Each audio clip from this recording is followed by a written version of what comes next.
This is AJ Barnard, the park naturalist over at Potomac Overlook Regional Park.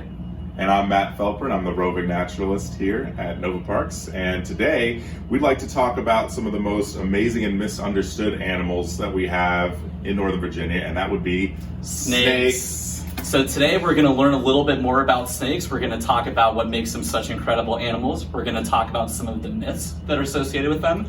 We're going to get to see a couple of the nature center snakes we have up close, and we're also going to get to feed them at the end of today. Most people love or hate snakes. Most people hate snakes, but we're hoping by the end of this video that we can all at least share an appreciation for them. Exactly. So let's jump right in and talk about some of the myths that are associated with snakes, because there are a lot out there. So we're going to be talking about some of the ones that Matt and I personally have heard too. You've probably heard this as well. But one of the ones I hear a lot is that snakes are good for nothing. You might hear people say, there's no good reason to have snakes around. They don't do anything. Why should I care? Snakes are incredibly important animals. So not only are they key parts of their ecosystem, oftentimes they're keystone species, which is a species that if it's removed from that ecosystem, the ecosystem collapses. They're incredibly important animals, and also to people too. We all know how snakes love to eat their mice, like out here, but they're gonna be removing rodents that can negatively affect us, get into our house, give us germs, give us disease, and they also remove ticks too. So for a lot of the animals they eat will also have ticks on them that snakes will take out of the population. So a lot of stories you'll see, a lot of movies, stuff like that will have snakes oftentimes portrayed as the villains, and it kind of gives you that perception that they're just bad, mean animals, they're good for nothing. But snakes are really important not just to other animals, but to us too. And a lot of people have the feeling that snakes, all they want to do is come at you and bite you. And that couldn't be further from the truth. When you think of fight or flight, nature's reaction to danger, throughout most animals, and including most snakes, the instinct is flight. They want to get away from you. You have to think about how much larger you are. Even if you're watching this, you're 5 years old, you're still a lot bigger than any of the larger snakes that you'll find here in Northern Virginia. So you have to imagine that they just want to get away from you. Most snake bites occur by people accidentally stepping on snakes, especially if they're covered by piles of leaves or debris. So that's when most people get bit. A lot of snakes, even the venomous ones, will have warning signs to you so that you don't come any closer. Because the venom that they have is a precious resource that they use to eat for hunting and eating. They don't want to waste it on you. A lot of times, even venomous snakes will often give like a dry bite, where they might bite you, but they're not really releasing any venom, because again, it's a valuable resource. So let's just think about them as not animals that want to come after you, but they just want to live their lives in peace. And then finally, one that I hear all the time too, maybe once every animal talk, is that snakes are slimy, snakes are gross. Now, we're not saying that you have to look at a snake and say, oh my gosh, what a beautiful animal. I personally think they are. I think most of us do. But you hear that a lot, that snakes are slimy. People associate them with being sticky, with wet. You pick them up and you're gonna get that gooey substance on your hand. That also couldn't be further from the truth. So they are reptiles. They have leathery, scaly skin, just like all other species of reptiles, your turtles, your crocodilians, your lizards. Now, they might have different types of scales. Some might be smooth, some might be rough, but they are not going to have any sort of wetness or slime to them. Really, the only time they'll be wet is if it was a snake that maybe was just in the water or just in the rain. And believe it or not, we'll oftentimes hear snakes are so gross and slimy. We are actually, I'm not just saying Matt and I'm saying all of us are actually slimier than snakes are. So because we have oils on our skin, when you're hot on a warm summer day, you get really sweaty, you feel sticky, you probably all felt slimy before. Snakes do not have that problem. So they are not mammals. They do not have sweat glands like we do. They don't produce those oils. So believe it or not, you can try with your skin right now, just try rubbing your hands together. Your hands and your body are gonna be slimier than these snakes are. So I'm not saying that all of us are slimy, but snakes actually have very dry, either rough, smooth skin. And it's another reason people might look at them and say, oh, I don't want any part of that. But it's another thing that's really vastly misunderstood about them.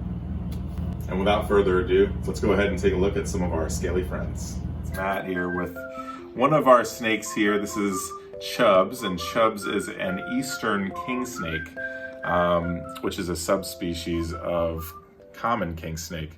And the reason why they're called king snakes, well, why don't you think about it for just a second. while we take a closer look at him. So think about why they're called king snakes. They're the king of the snakes. So what do you think their relationship is with other snakes? Well, they actually eat them.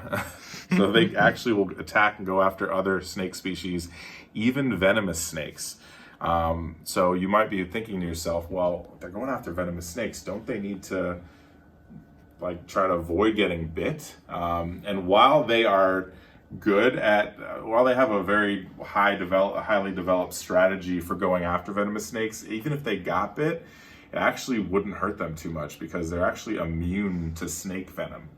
And right now he's doing a lot of climbing, which is very typical for our snakes. They like to climb. We're basically their trees, and they do enjoy the warmth, but they like being out of their enclosure and getting a chance to explore. So this is probably good for them.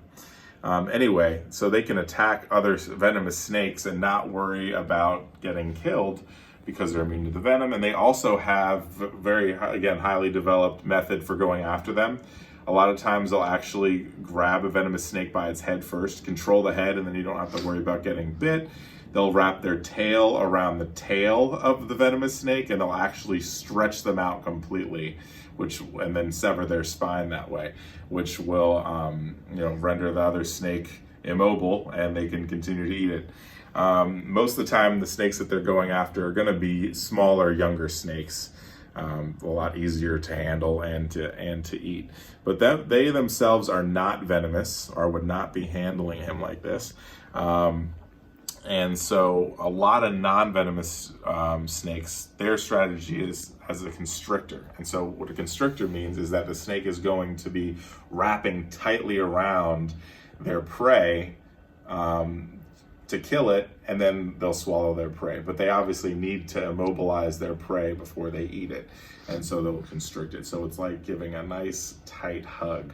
And basically these snakes are almost entirely muscle. And so they're a lot stronger than they look, just for me holding them like this. Sometimes when I'm holding the corn snakes, they'll grab so hard that I can basically like wave around my arm and they won't budge at all. And take a look at his pattern. It's really neat here. See that? He's mostly black and then has these white bands here. And any kind of pattern that you see on snakes is mostly to help with camouflage. And if you notice, the scales are super shiny. That's actually in their name. So if you look over here, you probably can't see the words, but Lampropeltis, the genus of the king snake, basically means shiny scales. They have these shiny scales, as you can see, which again, we'll touch on that myth again, that snakes are slimy. One reason why people think that, not only do they slither around, which just gives that impression, but they have these shiny scales, and things that are shiny have the appearance of being wet. So when you see a shiny snake like this, you think that it's wet, but I can tell you he is completely dry. And so that's definitely something that when people are at our nature center and they're asking about the snakes, or that we'll have them touch the snake, I'll ask them, how did it feel to you? And if I ask them before, how do you think it'll feel? A lot of people will say slimy, but afterwards they'll know, no, not slimy at all. And so he'll grow to be no more than 4 feet long. It's about as much as they'll grow. And they're not limited to just eating snakes. They eat other things as well, especially when they're younger. Then they'll need to eat smaller things because they're smaller. So it'll typically be insects, small amphibians, lizards, and then they get a little bit older, they'll start to eat rodents and other snakes, of course. So with that being said, we'll go ahead and put him away. So go ahead and say bye. Bye, Chips. All right, guys, this is AJ again. I'm here with one of my personal favorite snakes from the Nature Center, and that is our pine snake. So you might recognize this guy. He was in the background while Matt and I were presenting at the beginning of the video, but this is him out of his tank. And you can tell right away that this is a very, very large serpent. So here at the Nature Center, he is the biggest snake that we have. Really, the only one that comes close is our eastern black rat snake. And in Virginia, this is going to be one of, if not the largest snakes that you would find. So he is about 6 feet long. If you stretched him out to where he was as wide as my arm span, he would be about the same width. So he is about 6 feet. The largest recorded one was about 7 feet, if you can believe that. So these are very, very large snakes, and you can tell that Al is very active right now, just like he was in the beginning of the video. But a couple of things you can notice about him. So our king snake was doing this too, but he's sticking out his tongue a lot. A lot of people sometimes will wonder, what's the snake doing when it's sticking out its tongue? He's not making fun of you. He's not mocking you. He's not looking anything. So they actually really kind of taste and smell with their tongue. So when they stick their tongue out, they're collecting scent particles from the air. And when they put it back into their mouth, they'll put it onto the roof of their mouth into something called a Jacobson's organ. And that's going to tell them basically what they're tasting in the air, kind of what their smell is. So they do have nostrils like us. They only breathe out of them. They do not smell out of their nostrils. Their tongue really is their sense of smell. And the reason it's forked is just like the reason we have 2 eyes, 2 ears, 2 nostrils, helps them pinpoint where that sense is coming from exactly. Now, he is called a pine snake because he is from pine forests. So you might be wondering, okay, well, this is a native Virginia snake. How come I've never seen this snake before? We don't have a ton of pine forests in this area. So this is going to be more kind of western Appalachia in Virginia. You might find them more there. You'd be very, very hard pressed to find a pine snake in Arlington. So this would be a very rare species around here. Their scales, we mentioned the king snake scales are really smooth. His are really rough. So if you take a good look, you'll see he has these lines going down all those scales, and that's called a keel. So he has something called keeled scales, which makes him very rough. And the reason why is because his habitat is much more rough. If he's going on pine forest floors, it's more dry, there's needles, it's just a rougher terrain, so he needs rougher scales too. So he is also a great digger. You might be able to tell that the tip of his nose is a little bit more pointed than you might see on most other snakes.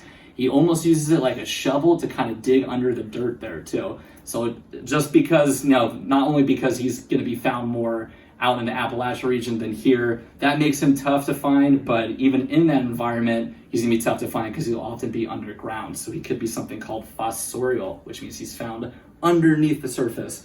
And then finally, another really cool fact about this snake that some people might even really take for granted. We might think that all snakes are, and you actually just did it right there too, might be too hard to hear, all snakes are capable of producing a hissing sound. So of every snake that we have at the Nature Center, our king snakes, our copperhead, our corn snakes, our black rat snakes, Owl the pine snake is the only one that's capable of making a hissing sound. He's the only snake in Virginia that's capable of making a hissing sound. And just as you can imagine, when he makes a hissing noise, that's usually not his way of saying, hey, what's up, bud? How are you doing? Let's hang out. It says usually his way of saying, all right, I'm getting a little bit grumpy. So even though Al is really used to people, we don't take him out too often, don't handle him for too long. He does seem to be a little bit more grumpy than some of our other snakes. But you can tell he's still doing a great job right now. He has actually been around people for 20 years. So he was hatched in 2000 and came to us at the Nature Center in 2012. So he is also at least 20 years old. Most snakes are going to live to be maybe 25 years at the most. So hopefully we still have a couple more years of Al, but you can kind of think of him as like the grumpy grandpa snake at Potomac Overlook. He's been through a lot. He's been around the block more than once. So he kind of lives out his days in his tank over there. Gets taken out for programs occasionally. Great snake to handle. Obviously, as with all other snakes, you see a wild one, really is best to use your eyes. But here at the Nature Center, he is a great snake to take out. It is really impressive too. I'll see if I can kind of give you guys a full scope of just how massive this snake is, but he is a big boy. And he's a sweet boy too. He's just a little bit grumpy.